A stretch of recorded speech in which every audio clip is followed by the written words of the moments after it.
कि अरे 100 नंबर हमेशा तैनात रहेले जनता के उपकार में, कि 100 नंबर हमेशा तैनात रहेले जनता के उपकार में। और अब की जनता होली खेली ए भैया सपा वाली सरकार में।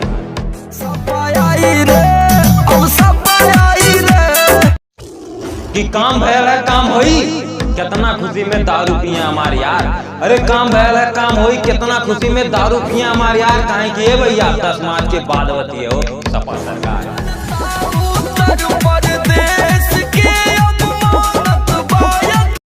कि ना चली तोहार गुंडागिरी और ना होई केहू पे तनको कलेश।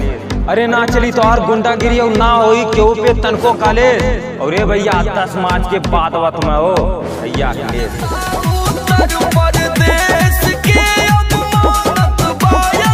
कि सपा सरकार में नौकरी निकली, अब की सब 1600 मीटर रेस लगाई नाप के। अरे सपा सरकार में भर्ती निकली, 1600 मीटर रेस लगाई सब नाप के। और अब की आर्मी की नौकरी में सब भर्ती हुई पूरा चाप के।